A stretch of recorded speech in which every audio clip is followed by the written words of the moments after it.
Hey everyone, my name is Kevin and I'm back at again with another new video, and today we're going to be reviewing Avengers Infinity War.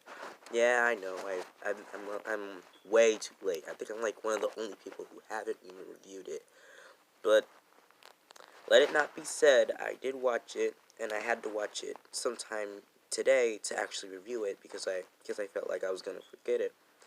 But I watched it too many times to remember what happened. So Avengers Infinity War is the culmination of a century. Well, no, not really. It's more like Endgame. Yeah, this is more like the first part, like our first part of the gift of the culmination of a century.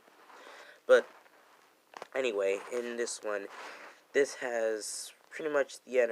This pretty much has the battle of history where the Avengers meet their biggest threat, Thanos, who finally gets off of his chair and finally goes on a journey to acquire the 6 Infinity Stones, which was used to create the universe. And, well, put two and two together, you might understand his motives here. So his motives here is that he wants to collect all the Infinity Stones, not to impress the goddess of death, the mistress of death, but really just to pretty much save the universe in his own little way. But seeing this as a threat for the Avengers and all the other heroes in the galaxy, they all team up together to make sure that Thanos doesn't require all 6 of the stones. But despite trying their best, all the Avengers and the allies that they work with, including Doctor Strange and the Guardians of the Galaxy, they failed effortlessly as they see all their allies turned into dust and is now defeated by the Mad Titan. So, how do I feel about the story? So the story here is actually pretty good, because what makes it unique isn't just because that we have all of our heroes together, but we have all our heroes scattered across the universe. Most of them being on Earth, and the least of them being scattered across the universe. 3 of them being somewhere in the universe to make a weapon, and 6 of them, soon 7, on the planet Titan fighting Thanos. And I'll have to admit, I'm just going to be talking about the story arcs in all of them. So Thanos here, he just wants to wipe out the infinity. He just wants to wipe out half of humanity all across the universe because he believes that there's not enough resources, mostly across the universe. So he wants to wipe out half of the universe so that the other half can thrive. And yeah, okay, that's pretty reasonable. Most people think that this is actually a good reason for him to do this. So Gamora's arc is very short, but it's good enough. So Gamora's arc in here is that, well, she knows where the Soul Stone is, and Peter Quill is required to make sure no one, Thanos doesn't get her, so that she doesn't get captured. And, well, like I said, her arc is actually short, and it kind of ends sometime in the middle of the second act of the film. But yeah, arcs aren't really that better anyway, aren't that good anyway. Then we go to Tony Stark. So Tony Stark's arc in this is that he has to find a way to save the universe with the help of the heroes that he teams up with, which is Doctor Strange, Spider-Man, and in fact, the 3 members of the Guardians of the Galaxy, and he failed effortlessly. I'll admit, his arc is actually pretty good, regardless of the fact that he's the only Avenger that actually goes to space. Well, okay, I guess there's Spider-Man, but he's like the newest recruits because he's actually an Avenger in this film. And then there's Doctor Strange, where in Doctor Strange, he is, well, not an Avenger, but he is helping them because his job is to make sure the universe stays balanced.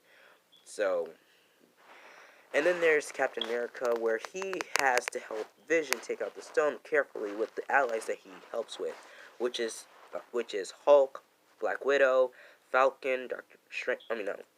Scarlet Witch, Black Panther, the White Wolf, aka Bucky Barnes, and the rest of the Wakandani soldiers. Then there's Thor, where he has to make Stormbreaker so that he can kill Thanos, and he is helped with Rocket and Groot. I'll admit that his story is actually really short because, like, if you go into the text, he just finds the Guardians, he goes through space, he makes the weapon, then he joins the Wakandan battle. That's pretty much how short his arc is. But I'll admit, this is where I liked it Thor much more than I did in Thor Ragnarok. To be honest, I didn't like him in Thor Ragnarok. I didn't like him in at all. So Thor Ragnarok actually gave me a reason to actually like the character. So the arcs here is actually actually good. I actually like the arcs here. I'll admit that there are some plot threads that happen, like whenever there's a character that dies, that Thanos is about to kill, that other character happens to like or care for, they are putting the universe at risk by giving Thanos what he wants. If Thanos doesn't get the Tesseract, Thor dies. If Gamora doesn't tell him where the stone is, Nebula dies. If Doctor Strange doesn't give uh, Thanos the the time stone, Tony dies. And all of this caused the heroes to lose. Overall, I did actually like this film, despite the fact that the villain actually wins. I think this is like the one story I know where the villain actually wins. Sometimes when it happens, the villain does win, but at the last moment, the heroes win. It doesn't happen in one other different movie. So this effects here are actually pretty good. I love the effects, despite the fact. Well, no, despite. I love the effects. They're awesome, amazing. It was upgraded since 2008, and it's been upgraded ever since from the cinematic universe.